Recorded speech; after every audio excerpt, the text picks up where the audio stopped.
Hello students, कैसे हैं आप सब। तो क्लास सेवेंथ में अभी हिंदी सब्जेक्ट को शुरू किया जाए। हिंदी हिंदी हमारी भारत देश की सबसे बड़ी भाषा है। मातृभाषा हिंदी, जो सिर्फ आज हमारे भारत देश में ही नहीं, पूरे विश्व में हर जगह बोली जाती है या सीखी जाती है ना। तो ये भाषा को अगर हमें सीखना है, हमें हमें तो आनी ही चाहिए, क्योंकि हम हिंदी इंडिया में रहते हैं, भारत में रहते हैं, है ना। और नॉर्मली बात करने के लिए हिंदी भाषा का ही यूज़ करते हैं, प्रयोग करते हैं। तो हमें, अगर कुछ कुछ बच्चों को अगर हिंदी भाषा में तकलीफ हो रही है बोलने में, पढ़ने में या लिखने में, तो उसको सीखने के लिए सबसे पहले तो आपको स्वर और व्यंजन आना चाहिए। जैसे इंग्लिश हम सीखते हैं तो अल्फ़ाबेट्स होते हैं ना, वॉवेल्स और कॉन्सोनेंट दो होते हैं अल्फ़ाबेट्स। दो तरीके से अल्फ़ाबेट्स को बांटा गया होता है इंग्लिश भाषा में, वॉवेल्स और कॉन्सोनेंट्स। ऐसे ही हिंदी, गुजराती या संस्कृत, या फिर हमारे भारत देश की खुद की कोई भी भाषाएं जो हैं, कोई भी भारत देश की भाषा आप ले लो, तमिल, तेलुगु, मराठी या वगैरह वगैरह, कोई भी भाषा आप भारत देश की ले लो, उसको अगर आपको सीखना है तो बिल्कुल इसी तरह से उसके अल्फ़ाबेट्स को सीखना होता है। जैसे कि हिंदी की बात करें, गुजराती की बात करें या संस्कृत में, तो आपको स्वर और व्यंजन सबसे इम्पोर्टेंट होता है, जो आपको सबसे पहले सीखना है।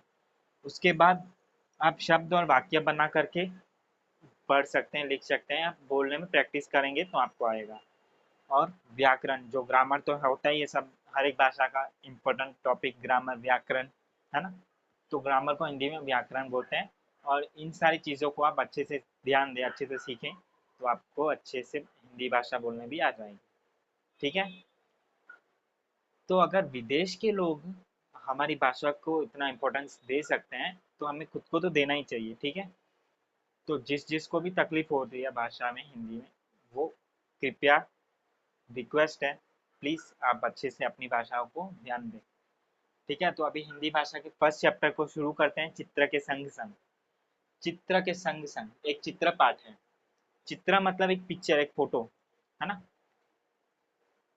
हिंदी भाषा हमें तो आनी ही चाहिए, लेकिन ये ज़माना ऐसा आ गया कि टीचर्स को हिंदी भाषा के चैप्टर्स को समझाने की ज़रूरत पड़ती है। दूसरे देशों में आप देखें ना, जो जो हमारी खुद की भाषा होती है ना, हमारे देश की खुद की मेन भाषा, वो बच्चे अपने आप सीख जाते हैं। अभी चित्र के संग संग, या आप दूसरे भी चैप्टर्स ले लें, हिंदी के जितने भी आपके टेक्स्ट बुक में चैप्टर्स दिए हुए हैं, आप खुद पढ़ें, तो बहुत ही सिंपल है। आप खुद पढ़ेंगे, आपको खुद ही समझ में आ जाएगा। लेकिन टीचर्स को समझाने की ज़रूरत क्यों पड़ रही है? क्योंकि बच्चों को दिक्कत होती है पढ़ने में, लिखने में या बोलने में। तो फिर इसीलिए एक एक चीज़ हमको समझानी पड़ती है, और अच्छा भी है, स्टूडेंट्स को सीखना ज़रूरी है। तो चित्र मतलब क्या? एक फोटोग्राफ। और इस चित्र पाठ में, इस पिक्चर स्टोरी में, दो चित्र दिए हुए हैं, दो फोटो दिए हुए हैं। दोनों फोटो में सेम ही है, सारे लोग सेम है, लेकिन सिचुएशन अलग है। मतलब कि पहले चित्र में कुछ और हो रहा है, दूसरे चित्र में कुछ और हो रहा है।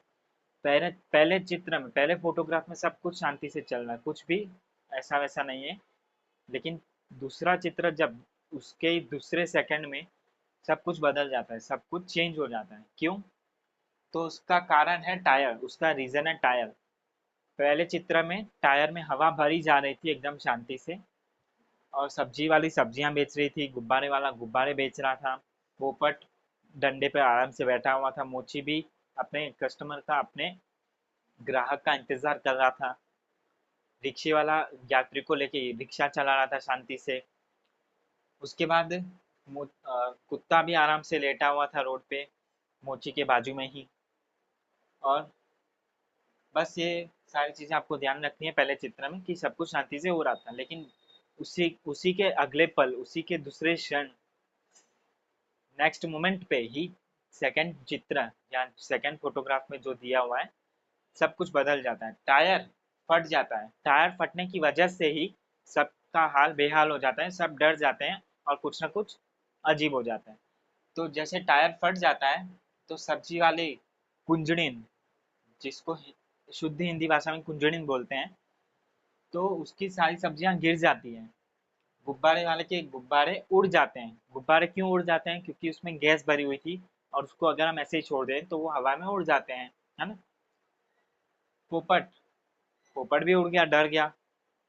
कोई भी पक्षी आवाज़ अगर कुछ ज़्यादा हो जाती है तो डर के उड़ जाता है ना। मोची भी रास्ते पे डर के गिर गया, कुत्ता भी डर के भाग गया, और रिक्शे वाले का ध्यान भटक गया तो उसने बाइक वाले को टक्कर मार दी, है ना। तो दूसरे चित्र में ये सब हो जाता है। पहले चित्र में हवा भर रही थी टायर में, और टायर में जब ज़्यादा हवा भर दी जाए, हद से ज़्यादा हवा भर दें टायर में, ट्यूब में, तो वो फट जाता है, और ऐसा ही हुआ। टायर फट गया तो बाकी सब भी डर गए और उनके साथ भी कुछ ना कुछ अलग हो गया। तो बस आपको याद रखना है किसके साथ क्या हुआ, है ना। एक बार फिर से मैं बोल देता हूँ कि सब्जी वाले की सब्जी गिर गई, गुब्बारे वाले के गुब्बारे उड़ गए, पोपट भी डर के उड़ गया, कुत्ता रास्ते पे लेटा हुआ था वो भी डर के भाग गया, और मोची भी रास्ते पर आ गया। रिक्शे वाले का ध्यान भटक गया तो उसने बाइक वाले को टक्कर मार दी, है ना। तो ये 7-8 चीज़ें हैं जो आपको अच्छे से याद रखनी है इस चैप्टर में, ठीक है। तो फर्स्ट चैप्टर इतना ही है। आगे सेकंड एक पोएम है, वो भी हम कंटिन्यू करेंगे अगले वीडियो में। Okay, thank you.